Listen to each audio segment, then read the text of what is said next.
Hi, my name is Sam Rogers and this is my game Catapult Commander. The objective of the game is to hit the moving red targets with a projectile launched from the catapult. Once the targets are hit, they will then turn green and disappear, lowering the bridge so that the player can walk across to the other side of the map. The player is in control of a catapult, of which they can turn left and right by pressing the Q and E keys respectively.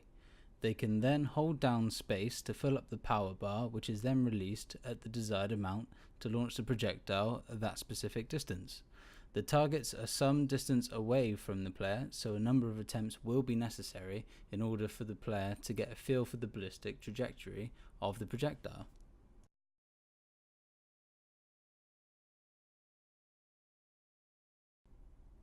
This is the blueprint for the bridge opening mechanic, using lerps instead of an animation to raise it. This event gets fired when the projectile makes contact with the target. I experimented with using lerps to activate the catapult. It worked, but I couldn't work out how to adjust the speed of the launch. I ended up using a level sequence player, which would play an animation of the catapult flipping up. I initially adjusted the speed of the animation by giving the distance between the animation points smaller or larger intervals.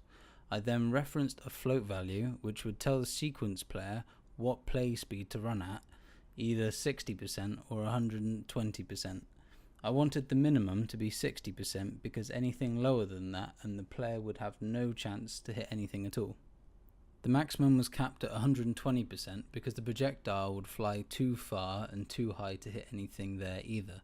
I set the default value of the catapult to 0.6 play speed, then by using an event tick every frame the spacebar was held down, the value would be increased by 0.007%. This would then increase to a maximum of 1.2. Once the spacebar was released, it would then send the value of the float at that particular frame to the sequence player and play the animation at the desired speed. After the sequence player played, the catapult power would be set back to 0.6 where it initially started, ready for the next shot.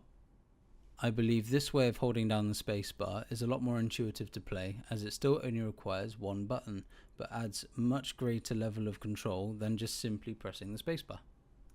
To get the float value to show in the power bar on the user interface that started at 0 and ended at 1, I had to subtract 0.6 from the catapult power and then times that figure by 1.6 recurring, as there are 1.6 recurring 0.6s in 1. Catapult left and right is done by the add actor world rotation command.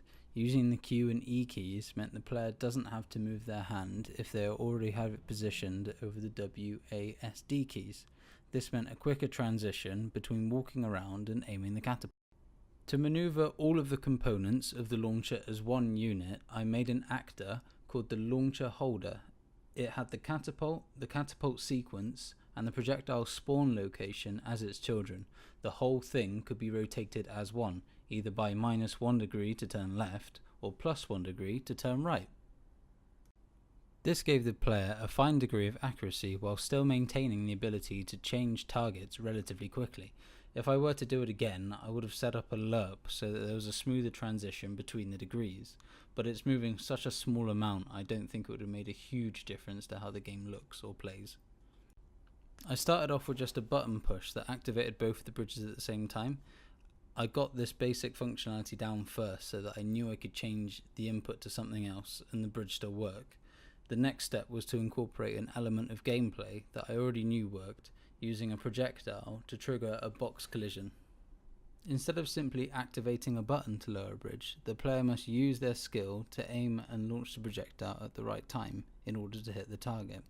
The targets are moving in a square pattern and are quite a distance away, thus increasing the amount of trial and error required to accurately hit the target. Once hit, the red targets turn green before deleting themselves so that the action cannot be performed more than once, which will result in the bridge raising up again, obviously something that's not very helpful to the player. I writ the controls on the user interface so that whoever was playing the game would not get confused on how to aim the catapult. My influences for the game are Angry Birds and the Siege Warfare from the Total War series. I like the ballistic trajectory gameplay in Angry Birds, as the indirect fire made for some interesting scenarios. and made the player think about the projectile drop and how to compensate for that. Also, I took the medieval theme for the catapult from Medieval Total War. Okay, that's my game Catapult Commander. Thank you for watching.